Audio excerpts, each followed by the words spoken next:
Abra sua Bíblia comigo, você que a trouxe.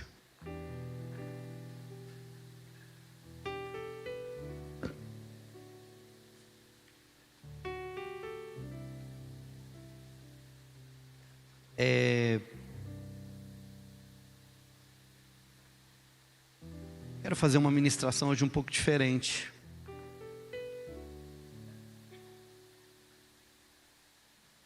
Geralmente,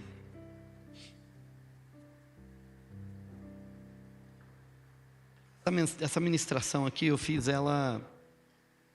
preguei essa mensagem no Natal. Enquanto eu estava pregando, ministrando essa palavra, o Espírito de Deus falou ao meu coração que, na verdade, essa palavra é uma palavra que eu precisava administrar ela numa outra oportunidade, num outro momento, dando um outro enfoque. E eu gostaria de compartilhar com os irmãos alguns princípios, algumas coisas aqui estabelecidas nessa palavra, para que você entendesse, para que você recebesse. Eu tenho convicção de algumas coisas, irmãos, que estão acontecendo. Para quem conhece um pouco a Bíblia, e conhece as profecias, existe uma movimentação.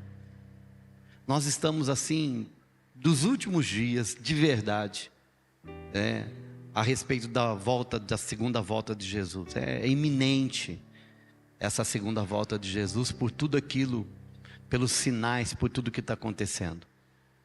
E a volta de Jesus, ela não tem outro apontamento senão a igreja de Jesus. Tem duas coisas, tem dois apontamentos na terra que direciona a volta de Jesus. Qual é, pastor?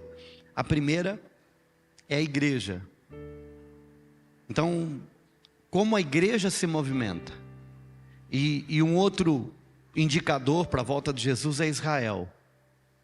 A gente olha para o que a igreja está vivendo, como ela está se movendo, e a gente olha para Israel, que são coisas que vão acontecer com a igreja e com Israel, que aponta essa segunda volta. Claro que também tem toda a questão mundial, né? Tudo aquilo que acontece no mundo. Mas o apontamento espiritual e profético é a igreja e Israel. E nessa manhã então eu quero conversar com os irmãos algo que eu entendo, algumas coisas que eu entendo, essa igreja dos últimos dias. O que o Espírito Santo está fazendo e que ele procura, ou quem ele procura, ou quais as características que ele procura numa igreja, a igreja desses últimos dias, a igreja desses últimos tempos. Eu tenho visto e tenho compreendido que o movimento, gostaria que você me desse toda a sua atenção. Hoje existe um movimento gospel, que infelizmente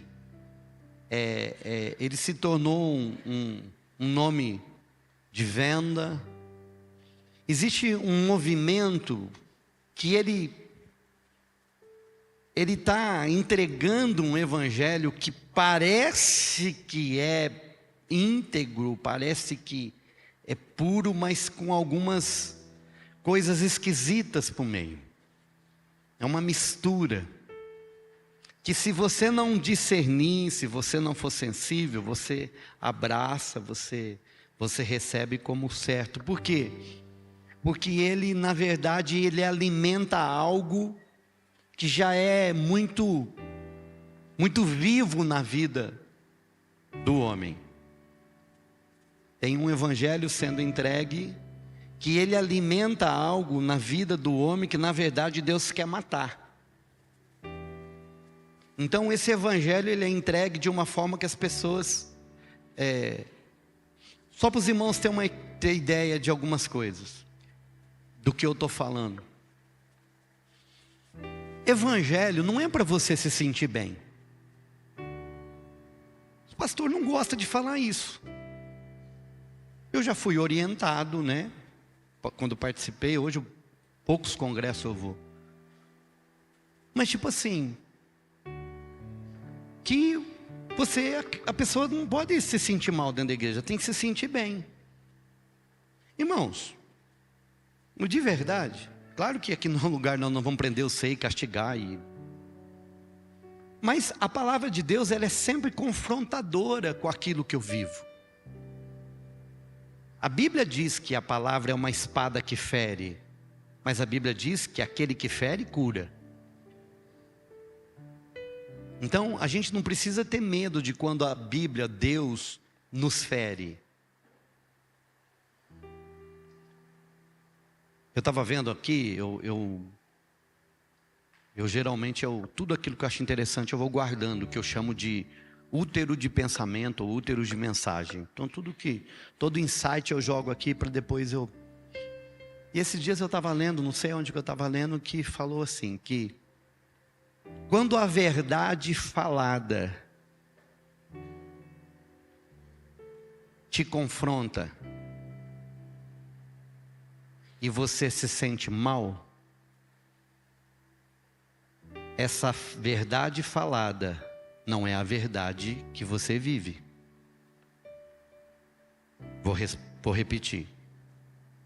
Quando a verdade falada te confronta e você se sente mal, já a verdade que você vive não é verdade.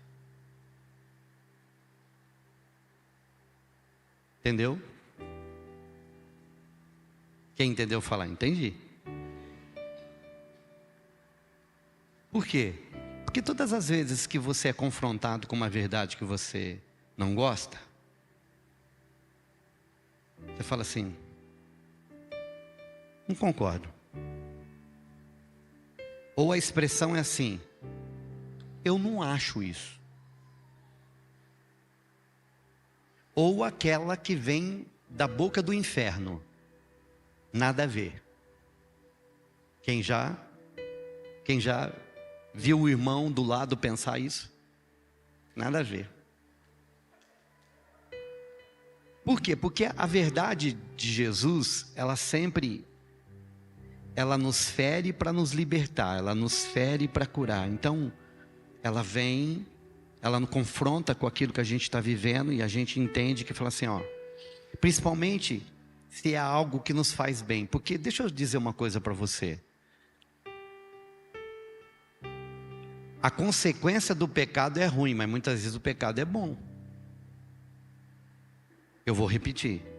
A consequência do pecado é horrível, mas o pecado é bom. Fala para um jovem solteiro que fazer sexo não é bom.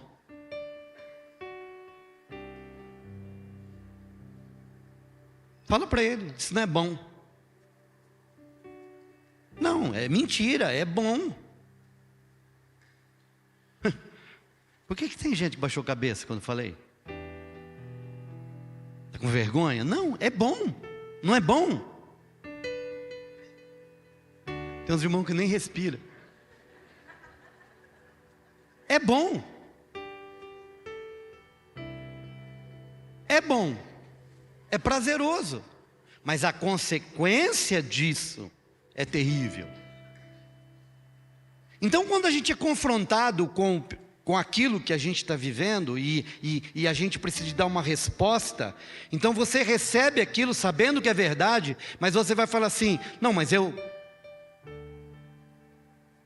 ou eu não quero, ou eu me faço de louco, Por quê? Então é exatamente isso. Se a verdade dita, falada, me confronta, significa que a verdade que eu vivo já não é mais verdade. E eu preciso tomar uma decisão. É por isso que eu disse que a igreja, ela precisa de entrar num lugar por isso que a gente tem que ser fiel àquilo que a Bíblia diz.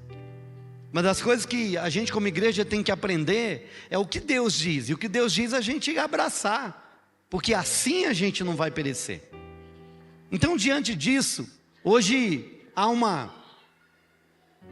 monte de coisa sendo entregue, que não é Bíblia, que não é verdadeiro. E nós precisamos de resgatar essa realidade, essa identidade da igreja. Diante disso, então, eu queria falar com vocês, mostrar para vocês alguns padrões que existem. Vou dar um exemplo de padrão.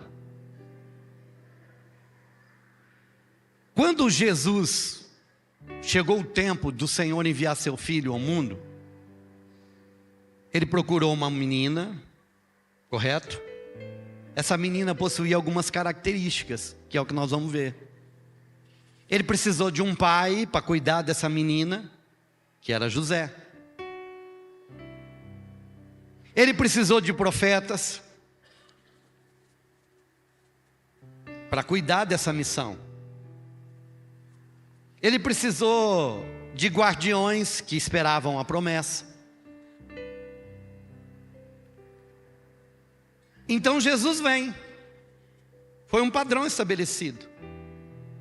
Aí, quando o Espírito Santo precisava de vir, Jesus tinha subido, você vai encontrar o mesmo padrão. E aí eu quero então começar a ministrar essa palavra. Abra sua Bíblia comigo lá em Lucas,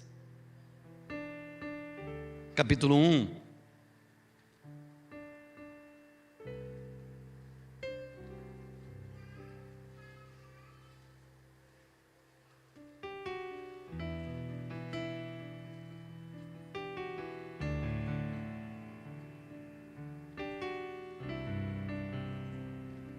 A partir do 26, mas a gente vai citar quase que o capítulo todo, tá?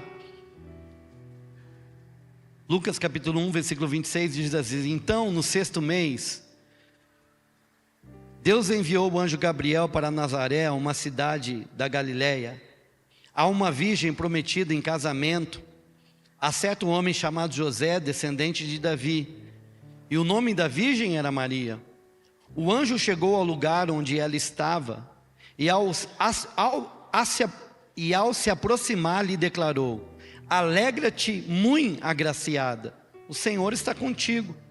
Diante de tais palavras, Maria ficou intrigada, imaginando qual poderia ser o motivo daquele tipo de saudação. Mas o anjo lhe revelou: Maria, não temas, pois recebeste graça da parte de Deus. Eis que engravidarás e darás à luz a um filho, a quem chamarás pelo nome de Jesus. Ele será grande, será chamado Filho do Altíssimo.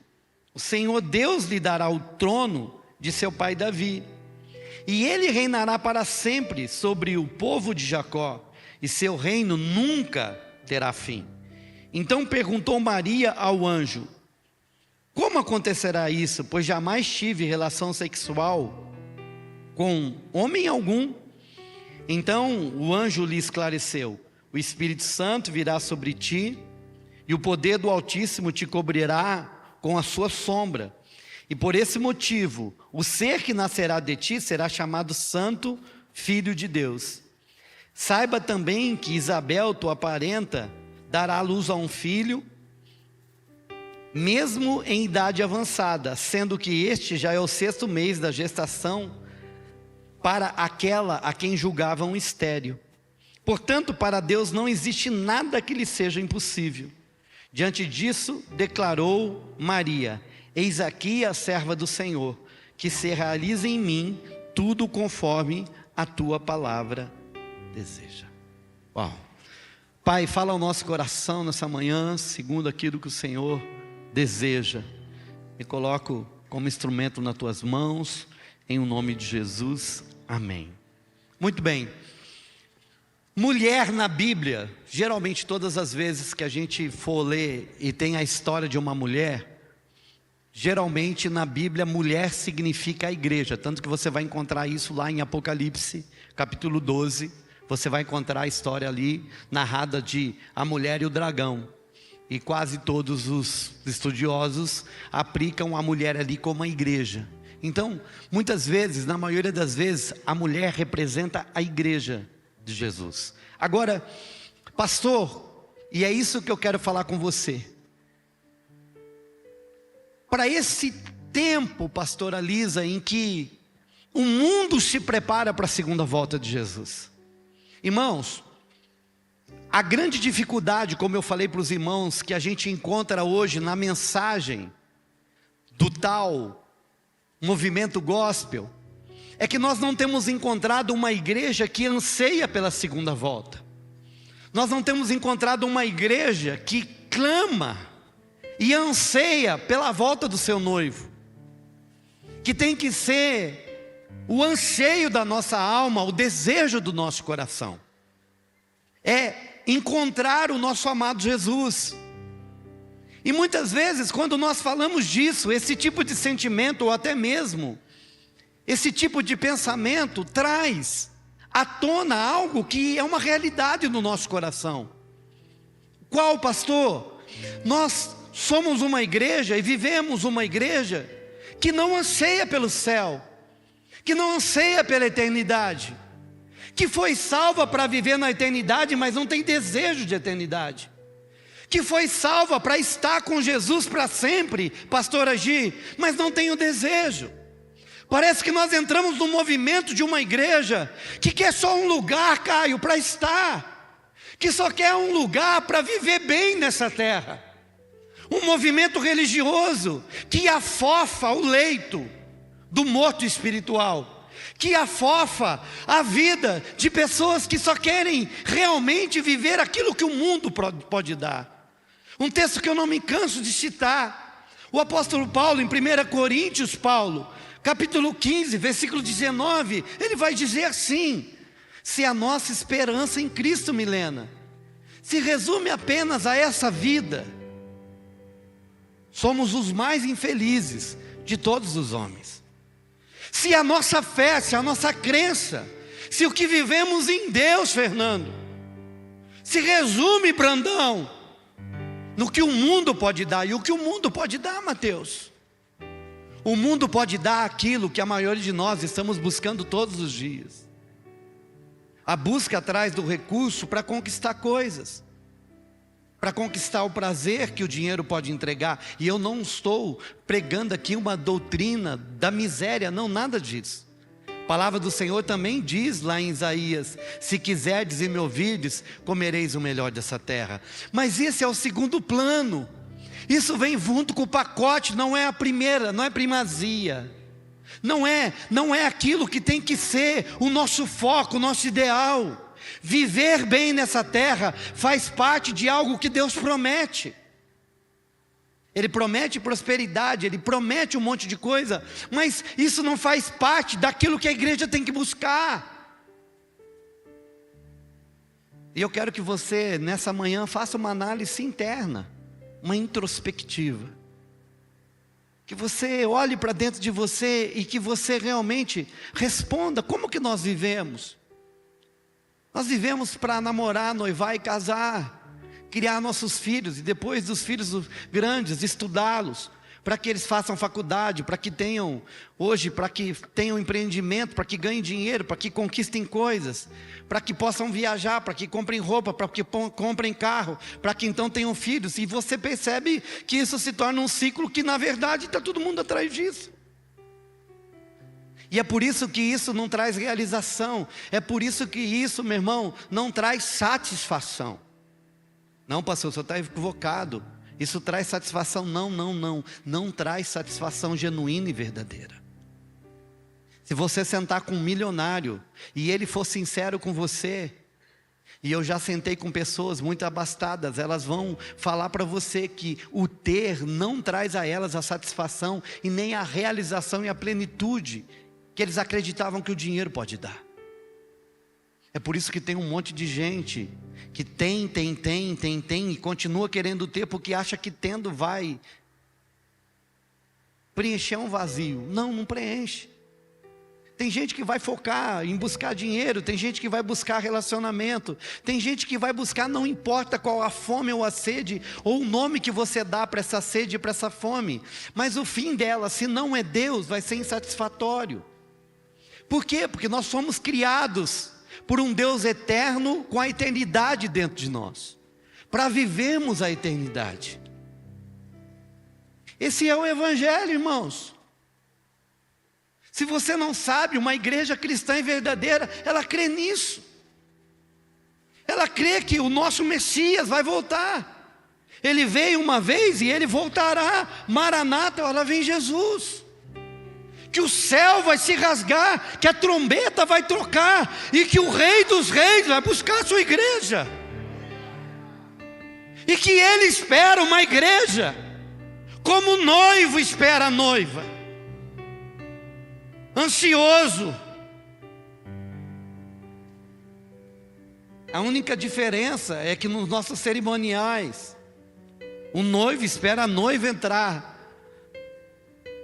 Na volta de Jesus, é a noiva que espera o noivo chegar. E eu vou dizer para você, você pode não acreditar nisso, porque eu sei que eu sou um cabra macho. Mas eu fico vendo aqueles vídeos dos noivos chorando quando as noivas entram. Não é que eu choro com eles? Você já chorou, irmão? Tem uns caras que tem a capacidade de tocar. Ele olha e fica... Teve um que fazia assim. Irmão, tanto que a noiva era bonita, ele era feio, ele tinha que ficar daquele jeito mesmo.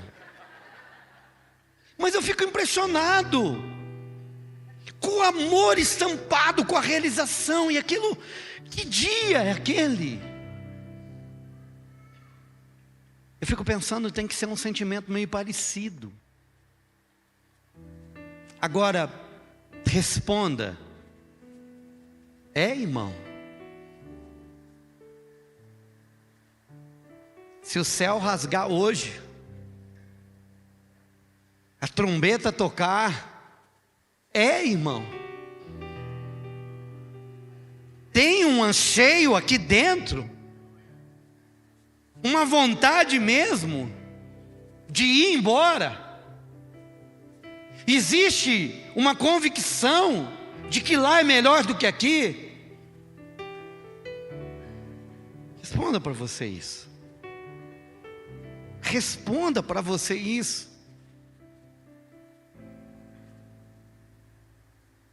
E nós somos tão insensíveis e talvez tão infantis, que nós não percebemos que a vida ela passa tão rápida.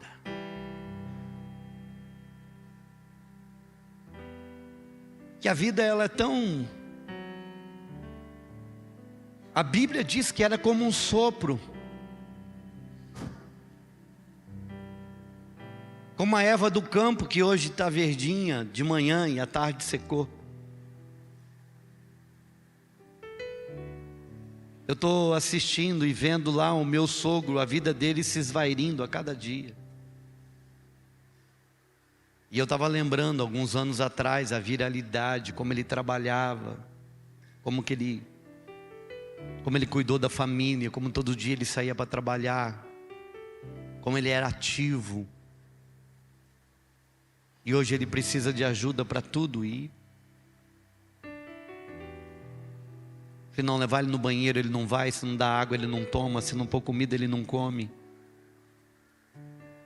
E aí a vida vem e fala, ó, é isso. E não importa o dinheiro que ele tem no banco, não importa o diploma que ele teve, não importa. Agora não importa mais nada. Agora o que importa é o que vai ser depois disso. Agora, vou te dar uma notícia, todos nós vamos passar por isso. Ah, pastor, eu não quero passar por isso. Não, você vai morrer antes. Ah, não quero passar por isso. Então você vai morrer antes. Você não vai passar por isso, vai queimar essa etapa, vai antes. Mas todos nós vamos agora. Estamos prontos para isso? Até hoje não se explicou por que uma célula saudável se torna uma célula cancerígena. Até hoje a medicina não conseguiu descobrir. Porque o dia que descobriu por que acontece o câncer. O que significa, meu irmão, que o que está bom hoje pode estar ruim amanhã. Que significa que o que é vida hoje é morte amanhã. Passou por que então isso, irmão? Porque só faz sentido se tiver fé e olhar para aquilo que a Bíblia diz. É por isso que hoje há um movimento do anticristo, daquele que é contra tudo aquilo que Cristo prega. Agora, que igreja é essa que Jesus busca? para esses últimos dias? Quem que é? A primeira coisa que eu encontro nessa noiva, e nós vamos usar a vida de Maria, nessa noiva que está aguardando a segunda volta, que está esperando o noivo chegar, nós vamos encontrar lá no versículo 34, é uma noiva pura, repete comigo, pura. Versículo 34 de Lucas 1 diz assim: então perguntou Maria ao anjo, como acontecerá isso, pois jamais tive relação sexual com homem algum. Ei, irmão, essa noiva que Jesus, a Bíblia diz que Ele está preparando, essa noiva, ela precisa de ser pura. Então precisa de haver um movimento de busca pela pureza, Bárbara, pela santidade. E agora, deixa eu te dizer uma coisa, santidade não é uma resposta que a carne dá, santidade é uma resposta que o Espírito dá. Eu e você, por nós mesmos, a gente não consegue encontrar este lugar. Por mais que possamos ter a consciência que precisamos, a carne não consegue responder, porque o fruto da carne é a morte. O fruto da carne, a tendência é a morte. E o fruto do Espírito, sim, é por isso que eu preciso de alimentar aquilo que é do Espírito. Eu não sei se você entendeu, meu irmão, mas depois desse tempo de oração e de jejum, eu tenho conversado muito com o pastor Carlos e com os pastores dessa igreja. Nós precisamos de alimentar esse movimento de oração, irmãos. Não pode faltar oração no altar. Ei, deixa eu te dizer uma coisa, essa igreja pura, ela vai encontrar pureza, ela vai encontrar santidade, irmão, santidade de pensamento. E agora olha aqui para mim, deixa eu te dizer algo. Todas as vezes que a gente fala de pureza, as pessoas geralmente associam isso à pureza sexual. Não, irmão, não estou falando disso. Ou não só disso. Porque parece que o pecado para a igreja sempre está envolvido com sexualidade. Não, irmão, não é disso. É de uma pureza, de uma santidade que agrada ao Senhor. Um homem e uma mulher santa é um homem e uma mulher alegre, um homem e uma mulher feliz, que não guarda ressentimento, que perdoa. Santidade está neste lugar, meu irmão, de dar resposta para a vida que Deus quer que demos. Santidade não tem a ver, e pureza não tem a ver só com vida sexual, não, esquece isso. Santidade tem a ver com o que eu me comporto no semáforo. Santidade tem a ver como eu me comporto no trânsito. Santidade tem a ver como eu me comporto no meu relacionamento comercial, como eu sou como patrão, como eu sou como funcionário, como eu sou como amigo, como eu sou como filho, como eu sou como esposa, como eu sou como esposo, como eu me relaciono com a internet, com rede social. É dessa pureza, é dessa santidade que Deus está procurando. Uma igreja santa, que responde como a Bíblia espera, onde a mesa da nossa casa é santa, onde as nossas conversas são santas. Santa por quê? Porque tem um padrão divino, porque tem um padrão de homem e de mulher de Deus. Sai desse escopo de pureza, de sexualidade. Ela faz parte, mas é pequena parte nisso. Pureza e santidade tem a ver com a minha mordomia cristã, com dízimo, com oferta, com liberalidade. Eu não consigo entender um homem e uma mulher cheia de Deus que não tem liberalidade no coração. Não existe homem e mulher de Deus, cheio do Espírito Santo, mas não consegue ver no coração a necessidade de ajudar, de usar o seu recurso para a promoção do reino.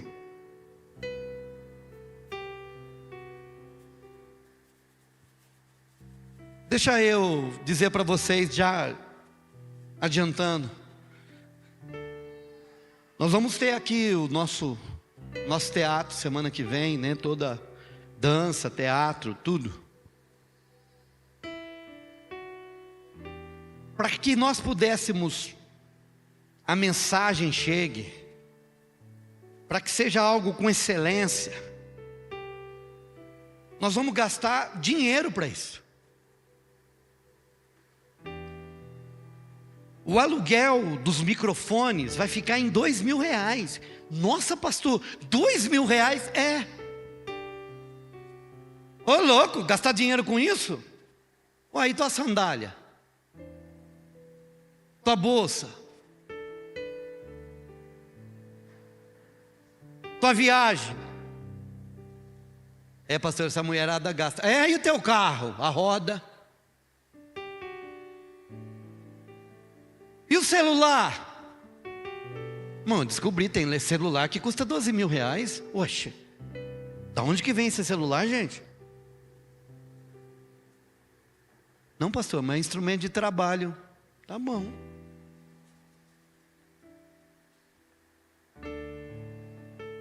Mas Deus me deu condição de comprar, glória a Deus. Deus te deu um coração para você investir 12 mil lá no sertão nordestino. Porque o celular você não pode enterrar para virar semente, mas 12 mil lá vira semente. Você viu o que é santidade, o que é pureza, gente? Aí, nós precisamos fazer um investimento no nosso ministério. Sabe por quê? Porque a gente quer levar essa mensagem que pode entrar em muitos lugares. E muitas vezes o som, pergunta para a Lisa, para o pessoal aí, quantas vezes a falta de estrutura comprometeu a mensagem?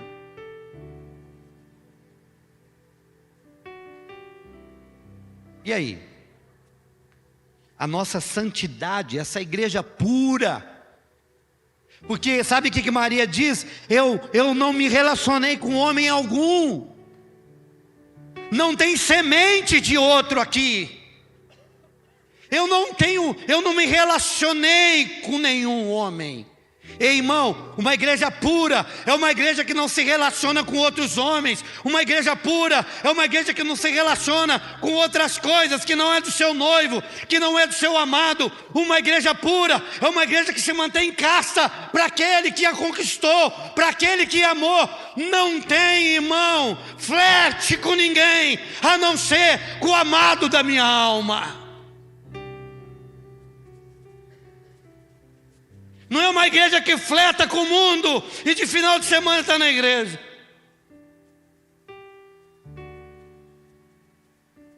Mas como é que eu vou gerar isso se eu nunca fiz nada? É essa igreja, é você que eu estou procurando, porque aquilo que eu vou te entregar tem que ser num lugar de pureza, tem que ser num lugar de santidade, por aquilo que vai acontecer. Ei igreja, ei mulher, ei igreja, tem que ser assim. E o que mais que ele procura? Verso 38. Depois que ela ouviu tudo isso, e eu quero que você perceba o que ela ouviu.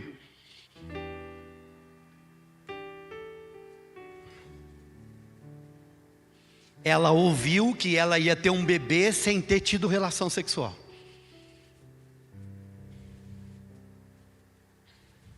Se já é difícil para nós hoje, você imagina para ela lá. Hoje, uma mulher grávida, bom,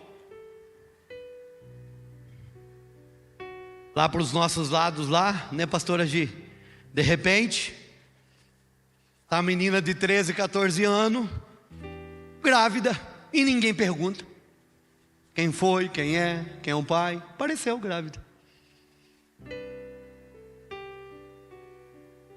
Pensou você, noivo e noiva, estão aí firme em Jesus, sofrendo, mas se guardando. Pensou, noivo, você está aí, casamento marcado, você noiva, pronta, esperando o dia, e entra um anjo no quarto e fala, você vai ficar grávida. E não vai ser de homem nenhum, vai ser meu. O que você ia fazer? Não, hoje estou com casamento marcado. Ô louco, o que eu vou falar para o fulano? Não, ele vai entender. Não, ninguém entende um negócio desse. E aí sabe qual que é a resposta de Maria? Diante disso declarou Maria, do que? Dessa proposta divina. Ei, irmão, olha aqui para mim. Nem toda proposta divina faz sentido e é boa de ouvir. Vou repetir. Nem toda proposta divina está alinhada com aquilo que eu desejo. Repete comigo, porque você precisa de entrar no teu coração. E eu vi que eu não vou terminar essa mensagem hoje. Repete comigo, nem toda proposta divina parece boa. Não é? De repente você fez um plano. Você bolou alguma coisa, está no seu coração. Você disse, eu vou trilhar assim, assim, assim. Vai ser desse jeito e desse jeito. Aí depois vem uma proposta divina dizendo, não vai ser assim. O caminho que eu tenho para você é difícil. O caminho que eu tenho para você é o outro. Você percebe que nesse caminho vai vir problema, vai vir desconforto, vai vir problema. Você vai precisar de uma dose maior de fé. Você vai precisar de uma dose maior de coragem. Você percebeu que é tudo o contrário que você queria. E aí? Aí é a igreja que Jesus procura. Porque essa mulher, ela tem coragem o suficiente de dizer o quê? Que se realize, eis-me aqui. Sabe o que Deus tem procurado nesses dias? Uma igreja que está dizendo assim para ele, eis-me aqui. Lembra do encontro de Isaías, capítulo 6, quando o Senhor, ele entra lá, Isaías entra, ele tem a visão do Senhor assentado num alto e sublime trono. Ei, escuta, meu irmão, só pode dizer eis-me aqui quem sabe quem está no trono. E aí ele tem a visão, e quando ele tem a visão, ele entende que ele é pecador, e Deus cura. Vou morrer por quê? Porque sou um homem que tenho lábios impuros e vivo no meio de um povo que tem também. E aí Deus vai lá, um anjo tira uma brasa viva e coloca sobre a língua dele. Então ele é purificado. E depois que ele é purificado, depois que ele é curado do seu pecado, irmão, escute. Pastor, eu não estou ouvindo Deus. Muitas vezes a gente não ouve Deus. Sabe por quê? Porque existem alguns pecados obstruindo a voz de Deus no nosso coração. Porque Isaías só pôde ouvir Deus depois que ele foi curado daquilo que ele colocou no altar. Eu sou um homem de lábios impuros, que só depois que é curado, que ele ouve Deus dizer, a quem enviarei? Sabe a pergunta das eternidades que eu falei lá sobre? Onde você está? Cadê teu irmão? Cabe essa também, a quem enviarei? Porque ele é capaz de ouvir, a quem enviarei? E ele diz, eis-me aqui. Envia-me a mim. Você sabe que é a coisa mais difícil de fazer igreja, irmãos? Eu digo isso como líder. É os eis-me aqui aparecer. Porque quando há uma direção que é linkada com a direção que a pessoa tem no coração, tudo bem. Mas quando sai do coração, é difícil do eis-me aqui. E não só para ir, muitas vezes para ficar. Não só para ir nem para ficar, mas muitas vezes para fazer uma mudança. Ei, irmão, a igreja que Jesus está procurando, que o Espírito Santo está preparando, é uma igreja pura, que não se relaciona, que está pronto para ouvir Deus, mas é uma igreja que está também, é corajosa para ouvir Deus e dizer, é assim, eis-me aqui, o plano é esse, eis-me aqui, não estou entendendo, estou vendo que vai ser problema, mas eis-me aqui, não é o que eu queria, não é o que eu desejava, mas eis-me aqui. Tem coragem de confiar em Deus.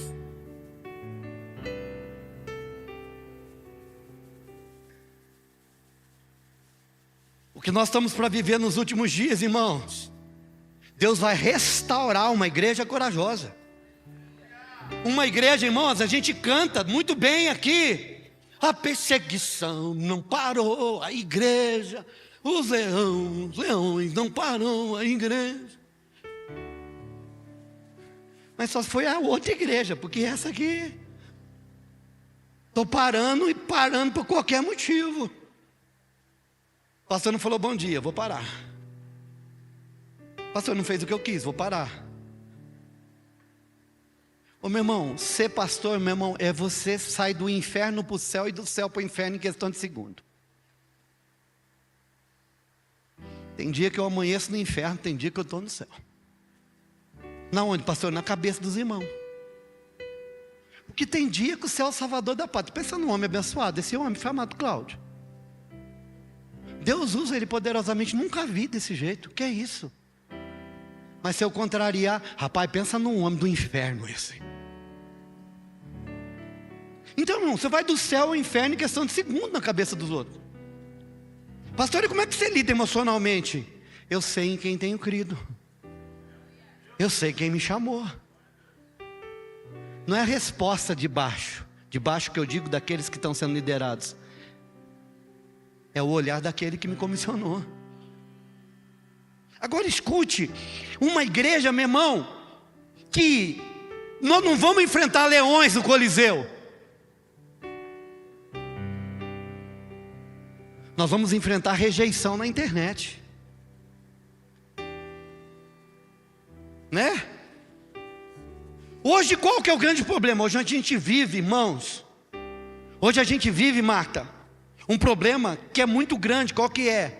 Que é o espírito que trabalha, que está lá em 2 Timóteo 3, porque nos últimos dias os homens serão amantes de si mesmo. Agora, irmão, essa denúncia profética de Paulo a Timóteo não tinha a ver com o mundo, porque o mundo sempre viveu dessa forma. Está lá desde Gênesis mostrando a natureza do homem. Mas essa denúncia profética de Paulo a Timóteo, ele falou, quando você olhar para a igreja e você ver que nos últimos dias você encontraria esse tipo de comportamento, os homens serão amantes de si mesmo. Irmão, sabe o que é? É eu olhar para mim e entender que aquilo que importa é o que eu sinto, aquilo que importa é o que eu quero, aquilo que importa é o que a minha família vai viver. Meu irmão, é aquele egoísmo disfarçado de cuidado.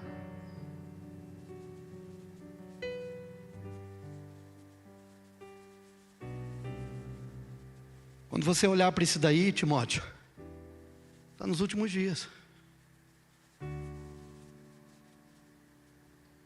Porque 1 João, 1ª, 2ª, 3ª carta, está ali, são pequenininha, lê tudo lá que você acha. Ele vai dizer assim, que não tem maior do mundo do que aquele que dá a vida por amor a seu irmão. Espera aí, você está falando o quê? Que existe um nível de cristianismo que eu sou capaz de dar minha vida por amor a meu irmão? Sim, existe esse, por incrível que pareça, está na Bíblia isso. Acha aí para mim. Ei, eu estou falando desse nível de amor, estou falando desse nível de entrega, esse nível de renúncia. Fomos chamados para isso, Juninho. E sabe onde nós estamos encrencados? No perdão, Lena. Deus está esperando a gente dar vida para o próximo, nós estamos encrencados no perdão. Se eu libero ou não, se merece ou não, desde quando o perdão é merecido? João 15, então na primeira não, né? João 15, 13. Não existe maior amor do que este, de alguém dar a própria vida por causa dos seus amigos. Errei a carta, mas não errei o discípulo. 1 João, tá bom, então tem mais lá, vamos lá, 1 João 3,16, põe lá. Esse texto fala exatamente o que eu disse, o que está dizendo, vai corroborar. 1 João 3,16. Nisso conhecemos que todo o significado do amor. Cristo deu a sua vida por nós e devemos dar a nossa vida por nossos irmãos. É a mesma coisa, está dizendo a mesma coisa. E ele fala padrão, se Deus deu, eu tenho que dar. Se Jesus deu, eu também, hein, irmão. Está esquecendo que é o nosso padrão, quem é a forma. Agora, sabe qual que é o problema? Eu tenho encontrado o egoísmo, irmão, estabelecido em casamento. Que pastor é? Não, faz assim. É isso mesmo. Por favor, a turma do teatro me ajuda assim. Não, Jéssica, não é assim não. Irmão, é verdade.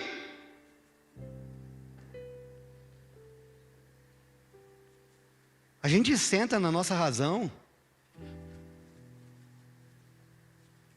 Vou dar uma de pastor Jimmy, vou expor minha esposa e eu aqui. Filma lá, ela já baixou a cabeça, filma lá, ó. Ela baixou a cabeça. Que dia que foi?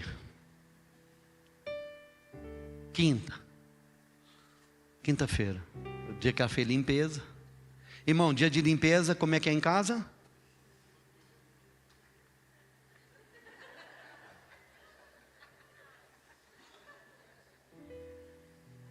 Dia de limpeza. Você tem um lugar que você pode ir. Que tem uns lugares que tem umas minas terrestres. Se você mexer, explode. Você quer ver o que explode, irmão? Fogão. Mexe no fogão para você ver. Mas é mais lindo assim não. Mas o que foi? Eu fui fazer umas coisas lá que o João pediu. E eu acho... eu fui fazer o chá que a Isabela pediu. Que depois ela não buscou. Pai, faz chá de alho com limão, faço. E aí, irmão, eu estava descascando o limão. E aquele limão era pequeno, estava ruim. A faca estava ruim. Meu irmão, estava um cão aquilo. E aí começou a pingar tudo no chão. O limão. Aí ela fez assim, custa ficar na pia.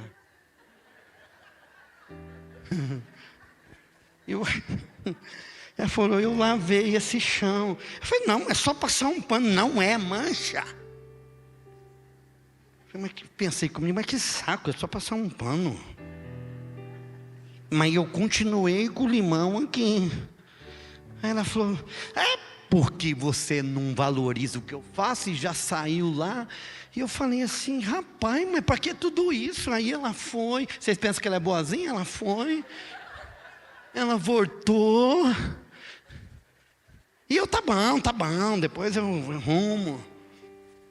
Aí ela parou no meio, deu aquele olhar, sabe do Superman que mata? Você sabe, Nirso? Aquele olhar que ela olha assim, um olhar de 1000 palavras. Só não sai de baixa calão porque não está no coração. Nem uma desculpa. E aí, irmão, ficou na minha cabeça, eu não quero pedir desculpa, mas devo. Não quero mais devo. Não, não vou.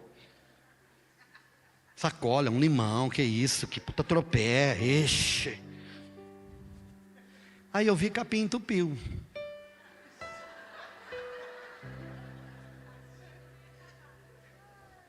Não, vocês entenderam errado. Não é a pia entupiu literalmente. É o relacionamento. Fala,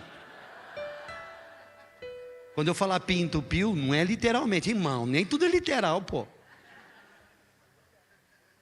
Do que, pastor, o senhor está contando toda essa história? Eu gosto de contar história. Sabe por quê? Porque eu tinha uma decisão, irmão. Eu podia sentar na minha razão e ignorar a razão dela. Aí eu falei assim, pensei na minha cabeça, estou confessando. Já que é um perdão que você quer, uma desculpa, então tá, desculpa. Pergunta para mim, adiantou, pastor? Não, porque não se pede desse jeito. Aí para piorar, o João piorou as coisas. 2 homens. Aí o João piorou. Aí é o que eu virei para ele e falei assim, você tá aí, né, meu? Aí ele... Então a Gana fica na mímica lá, nele.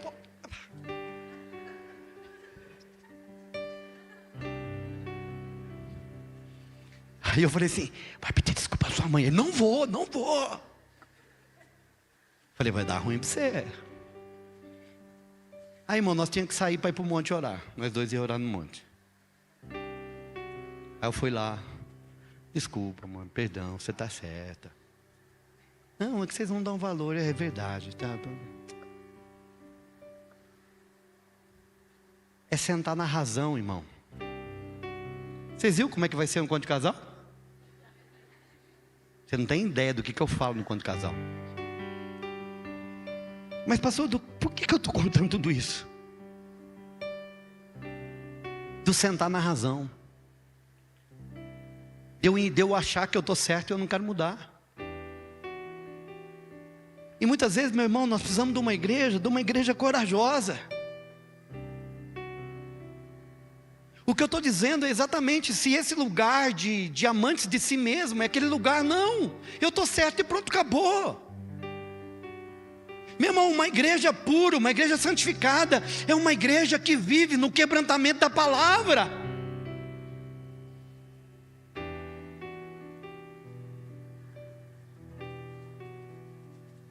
E uma igreja corajosa para responder os ídios do Senhor.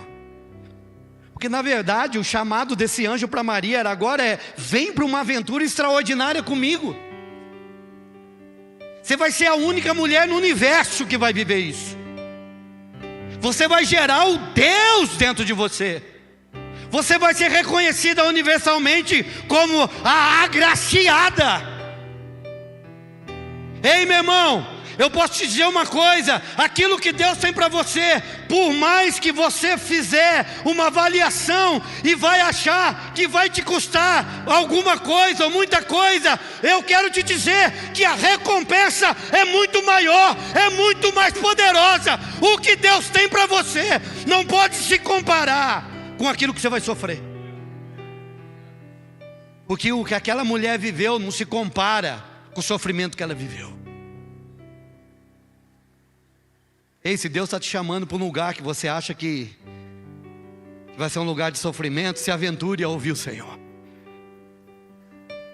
Se aventure a experimentar. Se aventure a se encorajar e dizer: é o Senhor. Eis-me aqui.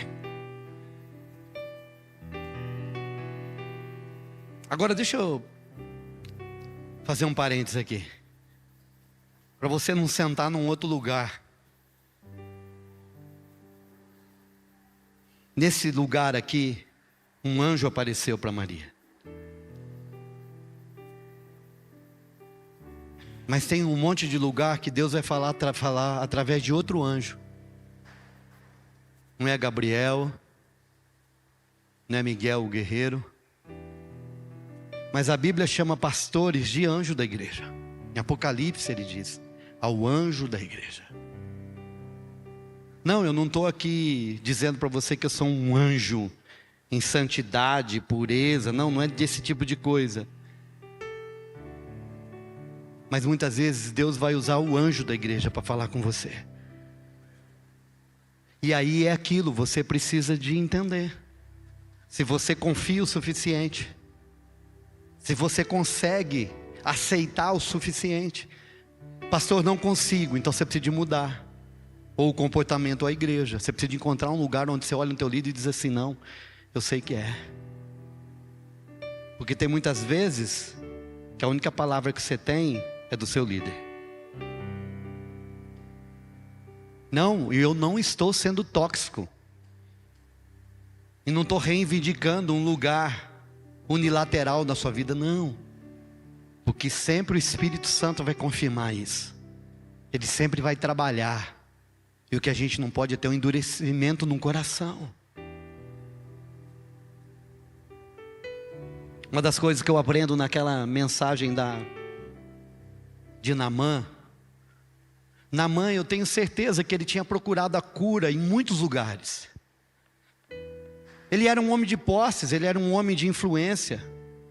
Meu irmão, na última ministração eu fiz uma pesquisa. Você sabe quanto que Naamã tinha levado de presente para o rei de Israel, para ele ser curado da lepra, Tiago? Sem contar o preço das vestes de luxo, que não conseguem valorizar, precificar. Ele tinha levado aproximadamente 5 milhões de dólares em ouro e prata, para entregar ao profeta, ao rei. Então você tem dúvida de que aquele homem procurou a cura da sua lepra em muitos lugares? Muitas vezes, irmão, você está procurando a saída, a resposta de algo, e você está pagando tão caro, você está indo em tantos lugares. E sabe de onde veio a direção, Juninho? Da escrava, de dentro da casa dele. Muitas vezes a resposta vem do lugar que você menos imagina. Muitas vezes a resposta da sua vida está em pessoas que você está ignorando na caminhada. Hoje eu ia pregar sobre Ziklag. Sabe uma das coisas? Ziklag é quando Davi, os inimigos batem e levam todo mundo embora, as mulheres.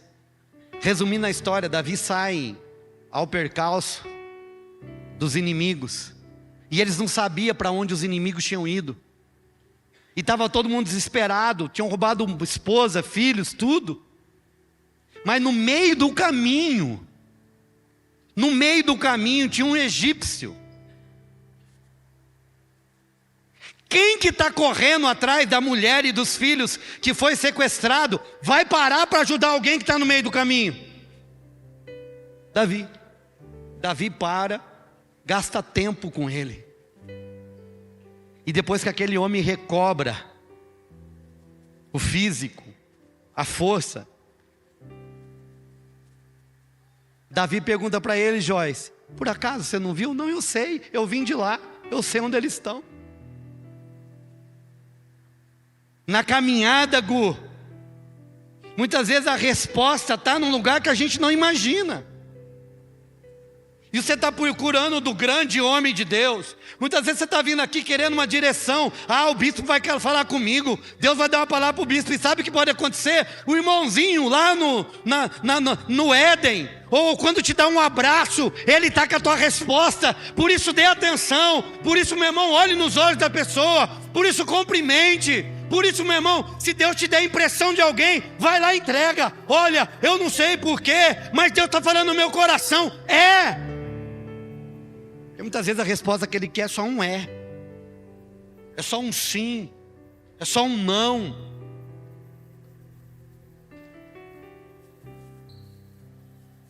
É por isso, irmãos, que eu e você precisamos de ficar atentos. Você está aqui comigo, meu irmão, amém?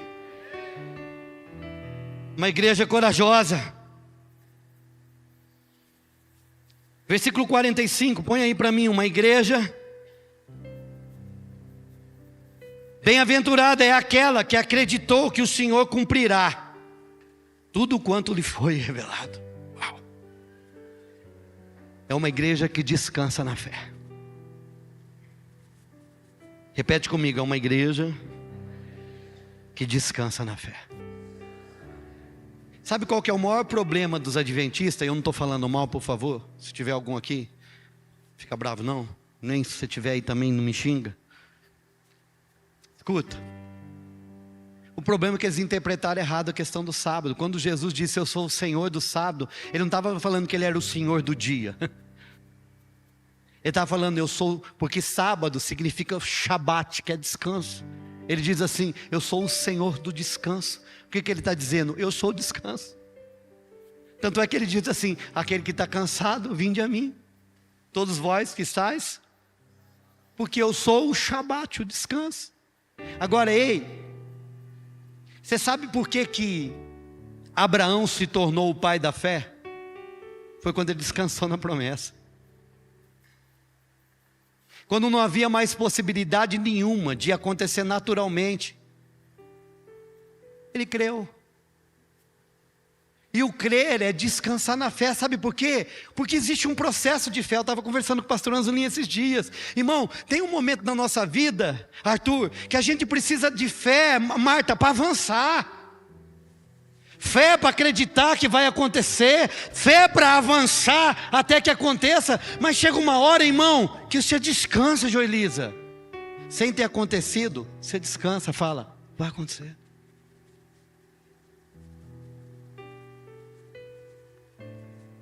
Eu preciso de fé para olhar e dizer assim, não, vai acontecer.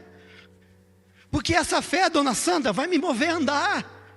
E pela fé, Noé fez uma arca durante 120 anos.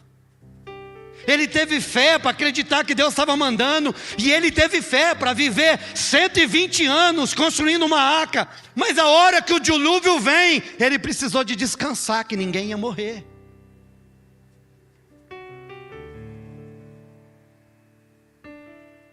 Olha o que o texto diz. Coloca aí.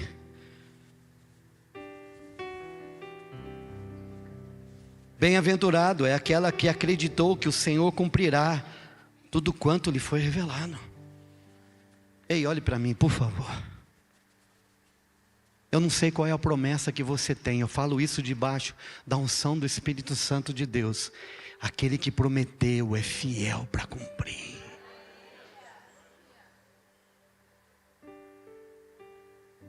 Aquele que prometeu é fiel para cumprir. Pastor, mas não está acontecendo. Ei, a fé, ela ignora a circunstância. A fé não para na circunstância. O que para na circunstância é a razão. A razão sempre vai fazer a gente parar na circunstância, porque a razão é matemática, isso mais isso dá isso. A fé não. A fé ignora o que o exame está dizendo, o que o prognóstico médico diz. A fé ignora o que disseram a respeito de você. A fé ignora o que você está vivendo na tua empresa hoje. A fé te lança num lugar do que tudo é possível aquele que crê. Aquela menina olha para o anjo e diz assim: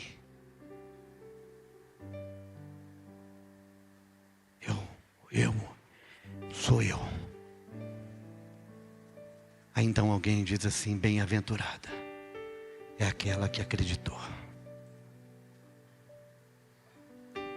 Deus está procurando uma igreja que tem uma fé que descansa.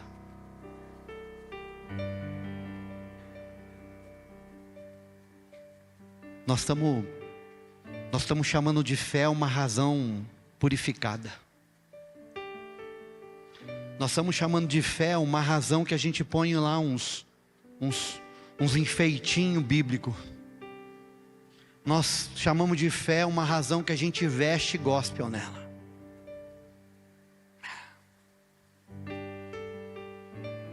A Bíblia diz que sem fé é impossível agradar a Deus.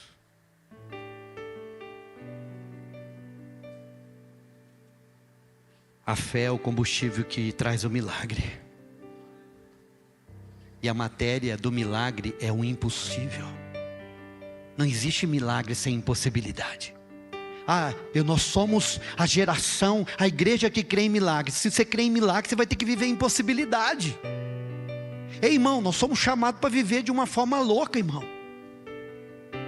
E o problema é que eu tenho visto hoje uma igreja cheia de razão, e Deus diz que Ele quer uma igreja cheia de fé.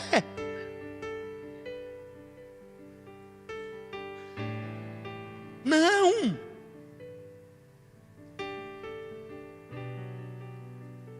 Esses dias eu estava conversando com alguém que eu amo demais.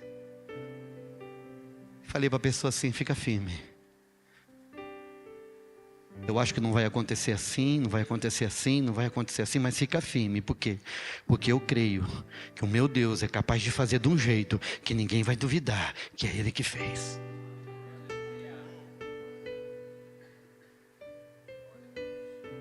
À primeira vista, a palavra foi muito ruim. Mas eu descansei na fé que ela vai se cumprir.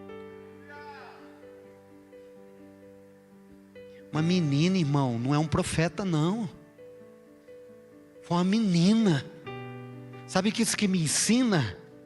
Que gente de fé não tem estereotipo.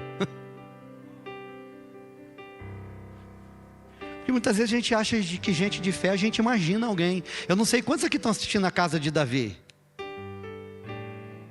Não, quantos aqui estão assistindo Casa de Davi lá da Amazon? Vai lá, gente, é bom demais. Não fica criticando a licença poética, mas é bom demais. E gente, você quer ver uma coisa que eu amei? Foi o profeta Samuel. O jeito que eles fizeram, né, Dima? Nós estávamos falando ontem. Camarada, faca na caveira. Vou até para academia. Cara meio barbudo, meio... O azulinho dá certinho para ele se der uma trincada nele. Rapaz, eu sempre via Samuel daquele jeito assim. Rapaz, o Samuel doido, chapado mesmo. Ele está lá deitado, cheio de visão, daqui a pouco ele levanta e fala, vamos. Dá o que fazer para o cara acompanhar ele. Então a gente acha que muitas vezes homem de fé é assim. Não, irmão. Tem uma menina que ouve um anjo e fala assim, você vai viver algo muito difícil, mas o que está dentro de você, nunca ninguém vai ter a mesma experiência. Ela fala assim, cumpre em mim a tua vontade.